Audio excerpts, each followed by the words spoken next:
Então, isso é sempre uma oportunidade de aprendizado, né?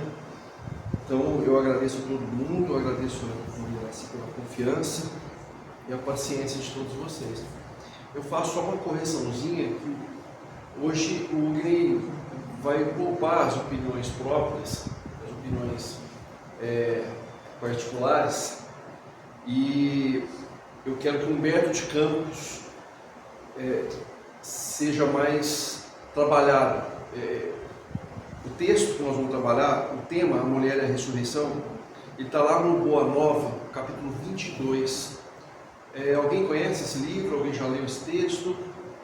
Ótimo. Então, quem já leu, eu acho que reler e refletir um pouco é interessante. Para quem não leu ainda, vamos concentrar, vamos firmar o nosso pensamento, vamos aproveitar essas palavras. Eu peço permissão para a leitura do texto e eu quero fazer pequenas intervenções, pequenos apontamentos, pequenas abordagens para deixar alguns pontos que talvez na leitura dinâmica, leitura seca, a gente às vezes não percebe, né? Mas são poucos.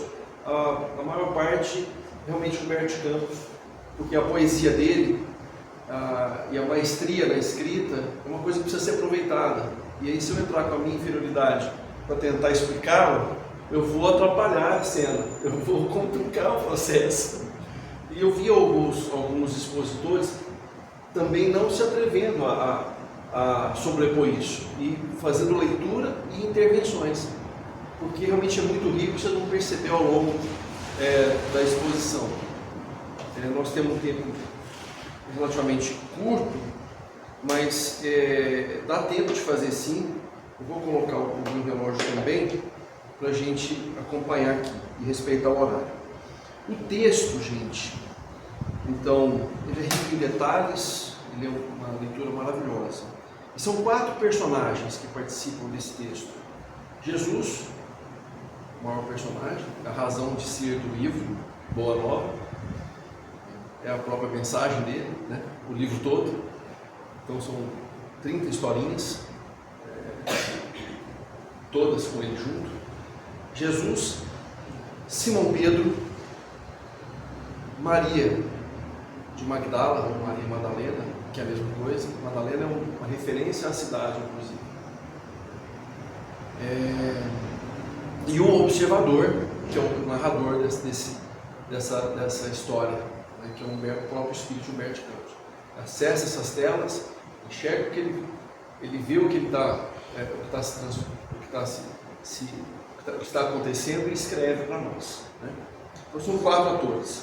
E ele é dividido em 2 momentos. O primeiro momento é uma prosa de fim de tarde de Jesus com o Simão. Chegando na barca no final do dia, eles têm uma troca de ideias ali. E o segundo momento é o grande momento, o terceiro dia. É o que faz com que o cristianismo, então, a partir dali, fique carimbado, fique para a posteridade, né? Se aquilo não tivesse acontecido, talvez a gente não estivesse aqui, né? É o terceiro dia, tá? Então vamos lá. As águas alegres do Tiberíades se aquietavam mansamente, como tocadas por uma força invisível da natureza, quando a barca de Simão, conduzindo o Senhor, atingiu docemente a praia. O velho apóstolo, abandonando os remos, deixava transparecer nos traços fisionômicos as emoções contraditórias de sua alma, enquanto Jesus o observava, adivinhando-lhes os pensamentos mais recônditos. Que tens tu, Simão? Que tens tu? Perguntou o mestre, com seu olhar penetrante e amigo. Surpreendido com a palavra do Senhor, o velho Cefas quer dizer pedra, e virou Pedro por ser pedra, por ser a base da igreja que Jesus delega para ele, né? Que tens tu? Surpreendido com a palavra do Senhor, o velho Cefas deu por um gesto a perceber os seus receios e as suas apreensões, como se encontrasse dificuldade em esquecer totalmente a lei antiga, para penetrar os umbrais da ideia nova, no seu caminho largo de amor, de luz e de esperança. Mestre, respondeu com timidez, a lei que nos rege manda lapidar a mulher que perverteu a sua existência. E aí eu faço uma pequena intervenção. A lei que nos rege já era uma lei adaptada, já era uma lei negociada, como o próprio Novo Testamento, né? Quando o Evangelho é dividido em 5 matérias, e Kardec usa só a parte do ensino moral, esquece profecia, esquece milagre, esquece palavra que foi usada como dogma, esquece os atos comuns. Ele usa só o ensino moral para não ter deturpação, porque o resto tem deturpação. E a lei de Moisés também teve. Por quê? O Simão comenta que a mulher tinha que ser condenada pelo adultério. A mulher tinha que ser lapidada. E aí, na verdade, quando a gente vai lá no Levítico, capítulo 20, item 10, vou ler literalmente. Também o homem que adulterar com a mulher de outro, havendo adulterado com a mulher do seu próximo, certamente morrerá. O adúltero e a adúltera. Percebe que já houve uma adaptação? Não, no nosso caso aqui é só adúltero. O homem não tem culpa. Então já tem uma falha aí na prática da lei. Nós vamos ver outra prática, outra inobservância da lei. Jesus veio cumpri-la, ele não veio modificá-la. Ele fala isso várias vezes. Nós vamos ver quando a gente fala de amor. Conhecendo por antecipação o pensamento do pescador, já sabia Jesus. E observando os seus escrúpulos em lhe atirar uma leve advertência, Jesus lhe respondeu com brandura. Percebeu que Pedro queria chamar a atenção de Jesus e ficou meio sem graça, né? Mas aí Jesus percebeu isso e falou assim: quase sempre, Simão, quase sempre. Não é a mulher que se perverte a si mesma, é o homem que lhe destrói a vida. Entretanto, tornou o apóstolo respeitosamente. Os nossos legisladores sempre ordenaram severidade e rispidez para com as decaídas.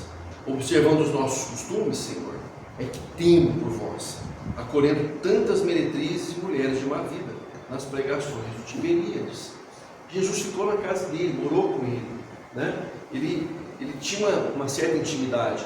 Era o apóstolo que mais perguntava, que mais questionava, que mais, abre aspas, batia de frente. Era o que mais era chamado a atenção também, mas era o que mais aprendia, porque ele perguntava mesmo. Ele só não ficava caladinho ali, não concordava e seguia em frente. Não, ele não estou entendendo, me explica de novo. Não, mas peraí, você está falando, não fecha. Então ele colocava as dúvidas do coração dele diante de Jesus e tomava as puxadinhas de orelha, mas era o que mais evoluiu em termos de aprendizado, porque estava muito próximo de Jesus e ele aproveitava essa proximidade, né? Então, não temas por mim, nada temas. Então, se você teme por eu participar da vida de pessoas tidas de má conduta, não temas por mim, Simão, porque eu venho de meu Pai e não devo ter outra vontade a não ser cumprir os seus desígnios sábios e misericordiosos. Ele tinha essa segurança. Ele não ia mudar a roda porque os companheiros estavam com ele, né?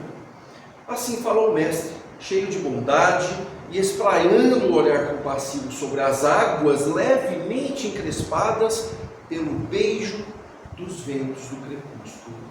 Continuou num misto de energia e doçura. Posso pular isso? Posso deixar de cheio de bondade e espraiando o olhar compassivo sobre as águas levemente encrespadas pelo beijo dos ventos do crepúsculo? Podemos correr o risco de deixar de apreciar, né, essa descrição de Humberto Campos. É maravilhoso. Pensa esse fim de tarde, as águas, o crepúsculo, a conversa dos dois, ele deixando o remo mais mestre, e ali aquela conversa, dava para ser um mosquitinho ali, ouvir isso, e estar junto disso. Então não podemos deixar, né? Depois de um dia de trabalho, os dois conversando. Mas ouve, Pedro, A lei antiga manda apedrejar a mulher que foi pervertida e desamparada pelos homens. Entretanto, também determina que amemos os nossos semelhantes como a nós mesmos. E o meu ensino é o cumprimento da lei, pelo amor mais sublime sobre a terra. Poderíamos culpar a fonte, amor, fecha parênteses, quando um animal lhe polui as águas? Ou seja, que poluição é essa? Os nossos vícios, os nossos enganos, os nossos tropeços. Então eu posso culpar a fonte se um animal polui a água? A água é culpada? O amor tem culpa dos nossos equívocos, né? Das nossas transgressões? Não tem. Então Jesus coloca esse raciocínio. De acordo com a lei, devemos amar uma e a outro, seja pela expressão de sua ignorância, seja pelos seus sofrimentos. E o homem é sempre fraco e a mulher sempre sofredora. Esse texto, cada parágrafo abre uma linha enorme de raciocínio. Nós temos 30 minutos. Eu quero pegar os principais pontos e a gente vai seguindo em frente, para a gente não correr o risco de perder toda a beleza que é o texto inteiro, o capítulo 22. Então, olha que ideia que nós fazemos do Antigo Testamento. Quando a gente fala de Antigo Testamento, a gente lembra de Moisés, a gente lembra de olho por olho e dente por dente. Mas não, o amor também estava lá descrito. Nós estudamos pouco, né, essas citações. Nós não investimos muito tempo nisso. Quando Jesus fala que veio cumprir a lei, porque já estava na lei, não foi Jesus. Quando ele fala de perdoar o inimigo, quando ele fala do esquecimento das ofensas, né, quando ele fala de amar os inimigos, ele vai além, né, ele complementa. Mas o amor a Deus, o amor ao próximo, já estava escrito. O Levítico que eu citei agora para falar da questão da condenação também do adúltero, lá no Levítico, que é o terceiro livro do Velho Testamento, o Deuteronômio é o quinto livro. No terceiro livro já fala do amor. Olha o que ele fala: não te vingarás, não guardarás rancor contra os filhos do teu povo, amarás o teu próximo como a ti mesmo, eu sou Yahvé. Está lá, item 18, 19. Deuteronômio fala a mesma coisa: amarás a Yahvé, teu Deus, com todo o teu espírito, com todo o teu coração, com toda a tua alma, com toda a tua força. Nas profecias, 500, 600, 700 anos de Jesus também falava disso, que a exigência do Senhor nesses dois mandamentos. Miqueias: foi-te anunciado ao homem o que é bom, o que é Yahvé. Exige de ti nada mais do que praticar o direito de gostar do amor, de caminhar humildemente com o teu Deus. Percebem que o amor já vinha sido citado, mas ficou muito corrompido, adaptado, e a gente gastando muita energia com vingança, com cobrança, com a espada férrea, com a espada ferida, né? A gente sabe disso. Então Jesus corrigia isso no comportamento dos apóstolos, porque a lei já era antiga, só que não era observada, muito pelo contrário, deturpada, né? Ficava muito no olho por olho, gente. Você me fez, então você vai fazer também. Já era uma evolução, porque antes disso, se alguém te roubava uma coisa assim, muito sem valor, você ia lá e dizimava a família da pessoa. Então a coisa era mais dura ainda, né? Depois ficou só no olho por olho, mas a lei era muito mais abrangente, ela falava de amor. Só que Jesus veio viver esse amor. Ele veio dar testemunho desse amor, indo ao cúmulo, ao extremo do perdão aos inimigos. É um grande desafio para todos nós aí. Mas a lei já existia e está lá, dentro dos livros do Velho Testamento, né? Então, continuando, o velho pescador recebia essa exortação com um brilho novo nos olhos, como se fora tocado nas fibras mais íntimas do seu espírito. Mestre, retrucou altamente surpreendido. Tanto que ele não para de questionar, ele não para de perguntar: mas mestre, vossa palavra é a da revelação divina. Quereis então dizer que a mulher é superior ao homem na sua missão terrestre? Ele foi além. Olha que desafio. Que pergunta é essa? Que fecha que ele não dá em Jesus quando ele pergunta isso. O que Jesus responde? Uma e outro são iguais perante Deus, esclareceu o Cristo amorosamente. E as tarefas de ambos se equilibram no caminho da vida, completando-se perfeitamente, para que haja em todas as ocasiões o mais santo respeito mútuo. Precisamos considerar, todavia, que a mulher recebeu a sagrada missão da vida, tendo avançado mais do que o seu companheiro na estrada do sentimento. Esta, por isso, está por isso mesmo mais perto de Deus, que muitas vezes lhe toma o coração por instrumento de suas mensagens cheias de sabedoria, de misericórdia. Quando ele fala de sentimento, mulher, sentimento, coração, e ele deixa o homem no campo da razão, mas a proximidade de Deus está no sentimento, está no coração. Tanto é que Maria de Magdala foi a primeira a ver Jesus, quando ele retorna a se manifestar entre os homens. Tomé foi o último. Razão extrema, sentimento extremo. Ela sai para perfumar Jesus mais uma vez. Olha que carga de sentimento ela carregava ali. Então foi a primeira que conseguiu vê-lo, que recebeu aquela presença. Mas nós vamos falar isso daqui a pouco. Em todas as realizações humanas há sempre o traço da ternura feminina, levantando obras imperecíveis na edificação dos espíritos. Na história dos homens ficam somente os nomes dos políticos, dos filósofos, dos generais. Jesus falando com Pedro. Mas todos eles são filhos da grande heroína que passa no silêncio, desconhecida de todos, muita vez dilacerada nos seus sentimentos mais íntimos, ou exterminada nos sacrifícios mais pungentes. Mas também Deus, Simão, passa ignorado em todas as realizações do progresso humano. E nós sabemos que o ruído é próprio dos homens, enquanto o silêncio é de Deus. Síntese de toda a verdade e de todo amor.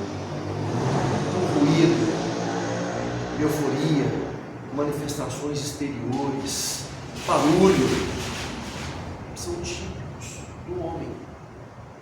Deus é silêncio, é harmonia, é realização contínua. E essa conexão com Deus, por isso que Jesus se refugiava muitas vezes para ficar em silêncio, em meditação. Não abria mão do trabalho, o tempo todo, com os doentes, com os ladrões, com os corruptos. Às vezes a gente reclama dessas companhias, a gente reclama do convívio de pessoas mais difíceis. Jesus veio exatamente ao encontro dessas pessoas. Mas ao mesmo tempo ele não deixava de lado a meditação, o silêncio, a comunhão com Deus, através da elevação do pensamento e do silêncio. Então, Humberto de Campos, Jesus reforça isso, que esse barulho é próprio dos homens, o ruído é próprio dos homens, e o silêncio é de Deus. A palavra de Jesus, nem é de Humberto de Campos, a palavra de Jesus, que está minha. Por isso, as mulheres mais desventuradas ainda possuem no coração o germe divino para a redenção da humanidade inteira. De quem que ele estava falando aqui? Pouco antes, as mulheres mais desventuradas. Seu sentimento de ternura e humildade será em todos os tempos o grande roteiro para a iluminação do mundo, porque sem o tesouro dos sentimentos, todas as obras da razão humana podem perecer como um castelo de falsos esplendores. Eu faço um parênteses, eu já falei isso outras vezes, a gente cansa de ouvir nos nossos estudos de quinta-feira, quando a gente estuda sobre a mediunidade, e a nossa orientadora lá, ela vive reforçando. 92 anos? 93 anos. Meu filho, desenvolver mediunidade é desenvolver sentimento. Desenvolver mediunidade é desenvolver sentimento. Então os médicos que estão me ouvindo aqui, é desenvolver sentimento. Tudo vai transcorrer esse sentimento desenvolvido. Tudo é sentimento. E essas reencarnações, sentimento, razão, por isso nós sabemos que o espírito não tem sexo, ele reencarna para desenvolver essas áreas, que só um tipo de reencarnação, masculino ou feminino, não dá todo o equilíbrio, todo o conhecimento que ele precisa. Nós temos que trafegar nas duas áreas. A Carla fala que na próxima eu vou vir mulher, né, Carla? Você vai vir homem. É isso aí. Então não é bem para me desenvolver o sentimento, me aprender as dificuldades que a mulher tem. Então Simão Pedro ouvia o seu mestre, tomado de profundo enlevo e santificado fervor admirativo. Estava em êxtase, tendo aquela aula particular com Jesus, aquele fim de tarde. Tendes razão, Senhor, murmurou entre humilde e satisfeito. Mas Jesus é humilde também. Ele fala: sim, Pedro, temos razão. Por que temos razão, gente? Porque Pedro, ele estava guiado, ele estava obediente à lei. Então ele estava falando o que ele aprendeu sobre a lei. Então ele tinha razão, dentro daquela lei distorcida que foi passada para ele. Só que Jesus não. Jesus estava observando a lei de amor. Então os dois tinham razão. E Jesus compartilha a razão com ele. Sim, Pedro, realmente eu tenho razão. Ele não falou isso. Nós temos razão. Você também tem. É o que você aprendeu. Então Jesus dá, olha a sutileza. Temos razão. Por que temos? Você vai pensar por isso. Porque ele valida o raciocínio de Pedro. Por mais que ele corrige ele 100%. Mas ele vira para cá e não fala. Replicou Jesus com bondade. E será, ele declara, ele faz uma profecia, ele faz uma, não sei que palavra que eu posso usar. E será ainda a mulher que buscaremos confiar a missão mais sublime na construção evangélica. Vocês não ficam vaidosos não. Vamos usar humildade também, mas eu sou vocês. E será ainda a mulher que buscaremos confiar a missão mais sublime na construção evangélica, dentro dos corações, no supremo esforço de iluminar o mundo. Missão caprichada, vai iluminar os corações, iluminar o mundo, implantando esse reino, esse evangelho nos corações. E é através dessa implantação, através dessa construção que o mundo será iluminado. O apóstolo Tiberíades ouvira as derradeiras palavras do Divino Mestre, tomado de surpresa, conservou-se, no entanto, em silêncio, ante o sorriso doce do Messias. Dá para imaginar esse sorriso? Né? Muito distante, o último beijo de sol punha um reflexo dourado no leque móvel das águas que as correntes claras do Jordão enriqueciam. Simão Pedro, fatigado do labor diário, preparou-se para descansar com sua alma clareada pelas novas revelações da palavra do Senhor, as quais, cheias de luz e esperanças divinas, dissipavam as obscuridades da lei de Moisés. Podemos perder essa descrição? Passando grosseiramente sobre ela? Não tinha jeito. Olha que cenário maravilhoso. Fechamos a primeira etapa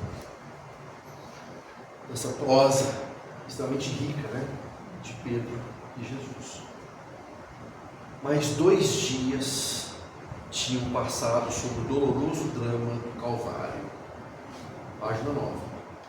Em cuja cruz de inominável martírio se sacrificara o Mestre pelo bem de todos os homens. Penosa situação de dúvida reinava dentro da pequena comunidade dos discípulos. Quase todos haviam vacilado na hora extrema. O raciocínio frágil do homem lutava por compreender a finalidade daquele sacrifício. Mas não era Jesus, o poderoso Filho de Deus, que consolava os tristes, ressuscitava os mortos, sarava os enfermos de doenças incuráveis? Por quê? Por que não conjurar a traição de Judas? Guarda esse nome. Por que não conjurar a traição de Judas com as suas forças sobrenaturais? Por quê? Por que ele se humilhara assim, sangrando de dor nas ruas de Jerusalém, submetendo-se ao ridículo e à zombaria? Então o emissário do Pai Celestial deveria ser crucificado entre 2 ladrões? Olha o que se passava na cabeça das pessoas. Enquanto essas questões eram examinadas de boca em boca, a lembrança do Messias ficava relegada ao plano inferior, esquecida a sua exemplificação e a grandeza dos seus ensinamentos. O barco da fé não zossobrara, não afundara, não naufragara inteiramente, porque ali estavam as lágrimas do coração materno. Estava lá, ela estava lá, trespassado das amarguras. Tinha um ponto de apoio, de fé, de confiança. Mas que todos ficavam perdidos nessas indagações, Maria estava ali. Ela estava firme com ele o tempo todo, sofrendo, vendo ele ser assassinado. Você está vendo um filho seu ser assassinado e não poder fazer nada, né? Mas ela estava lá firme. O Messias redivivo, porém, observava a incompreensão de seus discípulos. Redivivo, ele já observava essa incompreensão, ele estava ali, não visível, mas ele observava, como pastor que contempla o seu rebanho desarvorado, desejava fazer ouvir a sua palavra divina dentro dos corações atormentados, mas só a fé ardente e o ardente amor conseguem vencer os abismos de sombra entre a terra e o céu, e todos os companheiros se deixavam abater pelas ideias negativas. Vamos seguir. Foi então quando, na manhã do terceiro dia, a ex-pecadora de Magdala se acercou do sepulcro, perfumes e flores. Imagina aquele ímpeto, juntou as flores que ela podia, os perfumes que ela podia, e correu para o sepulcro. Ela foi lá, eu quero ver, eu queria ver mais uma vez mais, aromatizar aquelas mãos inertes e frias, ainda uma vez, queria contemplar o Mestre adorado, para cobrir com o pranto do seu amor purificado e ardoroso. No seu coração estava aquela fé radiosa e pura que o Senhor lhe ensinara, e sobretudo aquela dedicação divina com que pudera renunciar a todas as paixões que a seduziam no mundo. Maria Magdalena, deixou Magdala junto com Madalena, ia ao túmulo com amor, e só o amor pode realizar os milagres supremos. Estupefata por não encontrar o corpo do bem-amado, já se retirava entristecida para dar ciência do que verificaram aos companheiros, quando uma voz carinhosa e meiga exclamou brandamente aos seus ouvidos: Maria, Maria. Ela se supôs admoestada pelo jardineiro, mas em breves instantes reconhecia a voz inesquecível do Mestre. Ele contemplava com inovidável sorriso. Quis atirar-lhes aos pés, beijar-lhes as mãos, num suave transporte de afetos, como faziam nas pregações do Tiberíades. Porém, com um gesto de soberana ternura, Jesus afastou-o, esclarecendo: Maria, não me toques, pois ainda não fui ao Pai que estás nos céus. Nós vamos ver por quê. Instintivamente, a Madalena se ajoelhou e recebeu o olhar do Mestre, um transbordamento de lágrimas e inexcedível ventura. Era a promessa de Jesus que se cumpria. A realidade da ressurreição era a essência divina, que daria eternidade ao cristianismo. Sem a ressurreição, nós não teríamos o cristianismo. Ponto. Não teríamos. A ressurreição precisava acontecer. Tudo dentro de um propósito, tudo dentro de um cronograma, de um planejamento. E essa ressurreição foi o carimbo, o selo para a posteridade do cristianismo. A mensagem da alegria ressoou então na comunidade inteira. Jesus ressuscitara, o Evangelho era verdade imutável, as pessoas precisavam daquilo. Em todos os corações pairava uma divina embriaguez de luz e júbilos celestiais. Levantava-se a fé, renovava-se o amor, morrera a dúvida e reerguera-se o ânimo em todos os espíritos. Na amplitude da vibração amorosa, outros olhos puderam vê-lo e outros ouvidos lhe escutaram uma voz doçurosa e persuasiva, como nos dias gloriosos de Jerusalém ou de Cafarnaum. Dá saudade desses dias. Dá saudade desses dias. Quando a gente constata uma descrição dessa, os dias doçurosos, da presença dele, da alegria, do otimismo, da mensagem de conforto, de esperança que ele trazia. Desde essa hora, a família cristã se movimentou no mundo para nunca mais esquecer o exemplo do Messias. A luz da ressurreição, através da fé ardente e do ardente amor de Maria Madalena, havia banhado de claridade imensa a estrada cristã para todos os séculos terrestres. É por isso que todos os historiadores das origens do cristianismo apenas escrevem param a pena nessa hora, assombrados ante a fé profunda dos primeiros discípulos, que se dispersavam pelo deserto das grandes cidades para a pregação da Boa Nova, e observando a confiança serena de todos os mártires que se têm sacrificado na esteira infinita do tempo pela ideia de Jesus, perguntam espantados, como Ernest Renan, que é um historiador francês, numa de suas obras: onde está o sábio da terra que já deu ao mundo tanta alegria como a carinhosa Maria Magdala? Eles perguntam. Humberto de Campos. Eu volto um pouquinho, nesse 1 minuto e meio, para explicar por que Jesus não quis que ela tocasse. Mas quem vai explicar também não sou eu. É a Maria Dolores, no livro Coração e Vida. O título chama Amor e Perdão. Vocês estão preparados? Senhor, onde estivestes? Senhor, onde estivestes? Mas Jesus respondeu. É uma outra leitura daquele reencontro. Mas Jesus respondeu: não, Maria, não fui ainda ao alto, nem me elevei sequer um palmo à luz do firmamento. Não fui, nem me elevei. Quem ama não consegue achar o céu de um salto. Ao invés de subir aos altos esplendores, desci, mas desci muito aos reinos inferiores.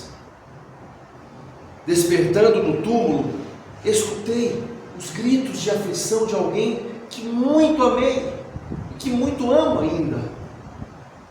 Embora visse além a luz sempre mais linda, mas ele não conseguia. Sentia nesse alguém um amado companheiro em crises de tristeza e de loucura.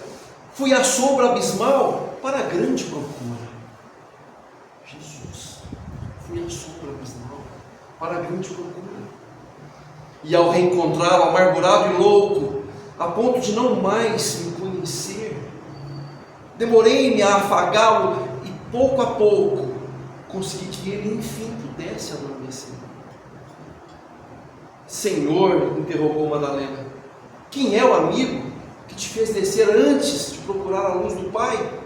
Mas Jesus replicou em voz clara e serena: Maria, um amigo não esquece a dor de outro amigo que cai. Antes de me altear à celeste alegria, ao sol do mesmo amor a Deus em que te elevas, vali-me após a cruz das grandes horas mudas e desci para as trevas, a fim de aliviar a imensa dor de Judas. Vocês percebem isso? Ele foi fazer Judas adormecer. Por isso que não me toca, não me toca. Ainda não fui, mas eu vim. Eu vim, mas não me toca. Aquela energia não podia nem ser passada para ela. Então ele é poupa daquele convite. Ele procura adormecer. Mas não foi possível. Judas não conseguia ver. Não lembrava dele. Só depois nós vamos ver que quem vai lá e consegue fazer é a mãe Maria. Ela consegue. Obrigado, 32 minutos. Nós agradecemos. Obrigado.